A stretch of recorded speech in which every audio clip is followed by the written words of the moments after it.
नमस्कार, मैं शेखर त्रिवेदी। बंगाल में दूसरे चरण का चुनाव भी पूरा हो चुका है। सभी 142 सीटों पर वोट पड़ चुके हैं और प्रत्याशियों की किस्मत ईवीएम में कैद हो गई है। अब इंतजार है 4 मई का। बंगाल में दूसरे चरण के चुनाव में कुछ ऐसा हुआ जिससे वीडियो और तस्वीरें मीडिया में काफी दिनों तक सुर्खियों में बनी रहने वाली है। इस तरह की खबरें आई कि जिन्होंने एक बार फिर से बैलेट वाले दिन याद दिला दिए जब पूरे के पूरे बूथ कैप्चर कर लिए जाते थे। हालांकि बड़ी संख्या में केंद्रीय बल के जवान तैनात थे, लिहाजा घटना हद से ज्यादा बड़ी तो नहीं हुई, लेकिन जिस तरीके का हंगामा और बवाल हुआ उसने बंगाल की छवि पर सवालिया निशान जरूर लगा दिए। आखिर बंगाल में आज भी इस तरह से कानून व्यवस्था की खुलेआम धज्जियां उड़ाई जाती हैं। ममता बनर्जी लगातार 3 बार से बंगाल की मुख्यमंत्री हैं और अगर प्रदेश में कानून व्यवस्था की स्थिति इतनी बदतर है कि वोट डालते समय लोगों के बीच हिंसा की नौबत आ रही है, तो आप बंगाल की स्थिति का अंदाजा लगा सकते हैं।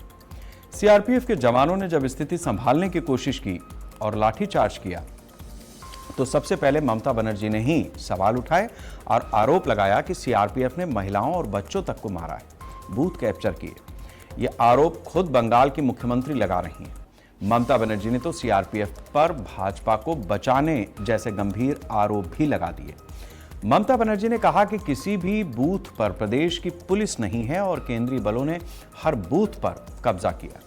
ममता बनर्जी ने कहा कि भाजपा ने केंद्रीय बलों के जरिए बंगाल में अत्याचार किया, जिसमें महिलाओं और बच्चों को भी नहीं बख्शा गया। एक तरफ ममता के आरोप हैं तो दूसरी तरफ भाजपा ने भी टीएमसी पर गुंडागर्दी के आरोप लगाए हैं। भाजपा की तरफ से आरोप लगाया गया कि ईवीएम में जहां पर भाजपा का बटन था वहां टेप लगा दिया गया।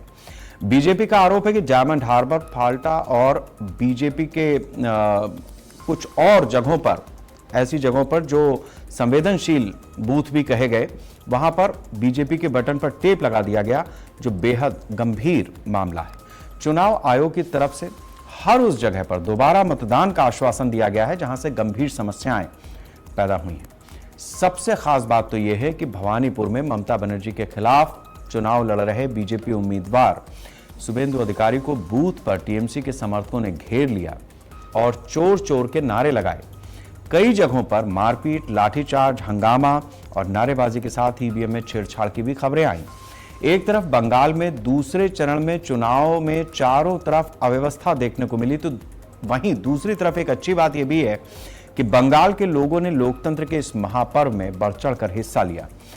पहले चरण में 93% लोगों ने वोट डालकर आजादी के बाद अब तक के सारे रिकॉर्ड ध्वस्त कर दिए और इस बार भी बंगाल में जनता ने अपने पुराने रिकॉर्ड को तोड़ा है। अब सबसे बड़ा सवाल यह है कि बंगाल में 90% से ज्यादा जो बम्पर वोटिंग हुई है उसके पीछे रहस्य क्या है। क्या बंगाल की जनता ने एसआईआर के खिलाफ मतदान किया है जिसमें टीएमसी को फायदा होने वाला है, या फिर बंगाल में ममता बनर्जी फिर से चौथी बार सरकार बनाने वाली हैं। इससे उलट बंगाल में बदलाव का मन है। क्या बंगाल में बदलाव की बयार चल पड़ी है जिसमें बम्पर वोटिंग हुई है? क्या बंगाल में सत्ता विरोधी लहर ने अपना काम किया है जिसमें जनता अब नई सरकार देखना चाहती है? हर दल की तरफ से दावे तो बहुत किए जा रहे हैं, लेकिन दावे में कितना दम है ये बात 4 मई को ही पता चलेगी।